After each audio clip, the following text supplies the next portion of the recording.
Good morning, Alan. I'm Terry, and welcome to TARDIS Spider. Today we're going to look at the 8 companions from the 1980s, and then I'm going to rank them. I hope you enjoyed this video. Please like and subscribe. And don't forget, November 19th from 9 a.m. to 12 at the Foley Public Library, TARDIS Spider will be helping them celebrate Doctor Who Day. And now, the companions from the 1980s. Adric is played by Matthew Waterhouse. From Full Circle through Earthshock, he would also appear in the caves of the Androzani. Adric grew up on the planet Alzirus in E-Space, a pocket universe only accessible through a charged vacuum appointment. He is a mathematical genius, but Adric would struggle to fit in with the inhabitants of the crashed starliner, and instead chose to join a gang with his brother Varsh.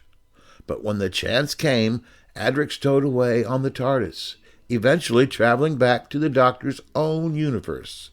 Adric is considered awkward and arrogant. Oh, and another thing. At 18, Matthew Waterhouse was and is the youngest actor to play a Doctor Who companion. Nissa is played by Sarah Sutton.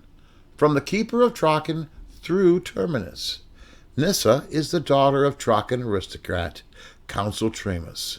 Nissa would first meet the Doctor as her father was preparing to become the new Keeper, with all of the power and privilege that went with that position.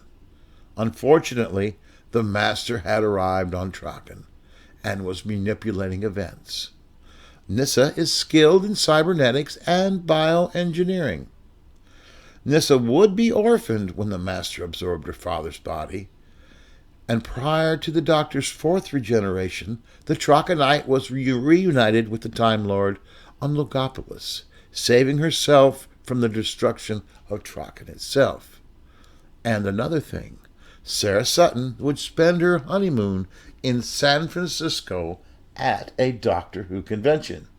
Tegan Jovanka is played by Janet Fielding from Logopolis through the resurrection of the Daleks, and she appears in the caves of the Androzani and will be appearing in The Power of the Doctor.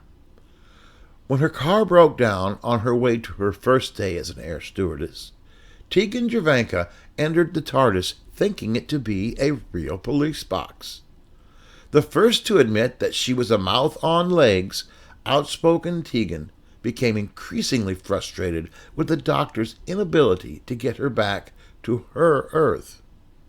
When she was accidentally left at Heathrow Airport, she was all that much happier to be reunited with the Doctor in Amsterdam, although the Time Lord himself didn't seem quite so keen.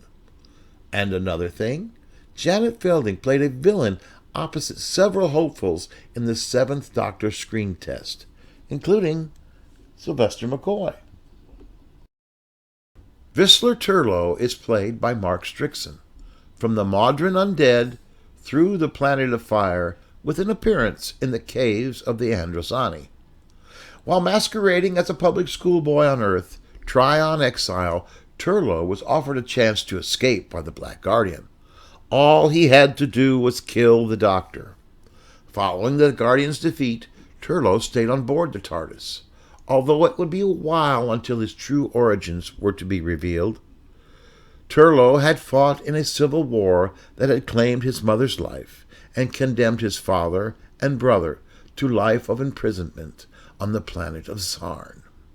And another thing, Strickson directed Steve Irwin in the 10 Deadliest Snakes of the World on the Crocodile's first UK TV appearance. Chameleon is a real robot. From the King's Demons to the Planet of Fire, with an appearance in the caves of Androzani.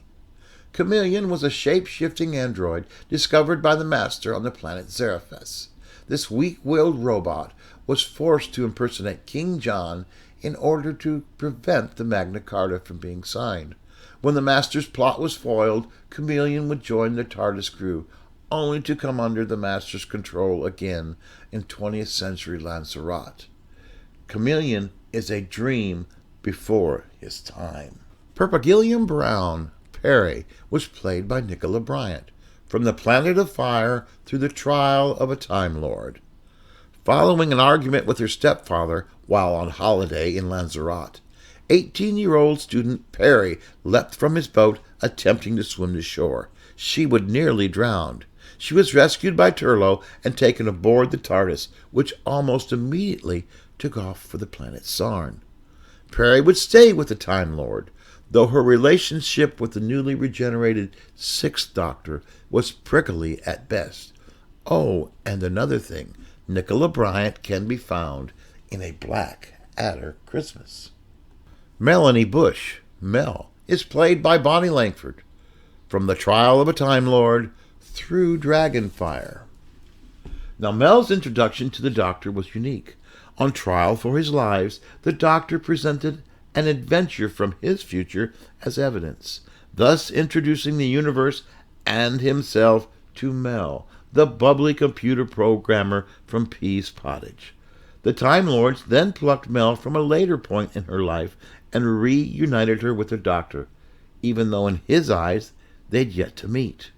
When the charges against the Doctor were dropped, the older Mel was left on board the TARDIS. Are you confused yet? She was traveling still with the Doctor when he would regenerate into the Seventh Doctor. And another thing, Bonnie Langford is the first companion who was born after the start of Doctor Who.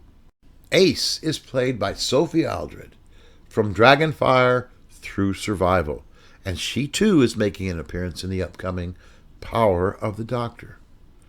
A troubled teenager with a natural talent for chemistry, Ace was suspended from school after she blew up the class's prize-winning pottery pig collection with a lump of homemade gel-ignite. At 16, during an experiment with nitroglycerin, she was transported to Ice World by what she thought was a freak time storm.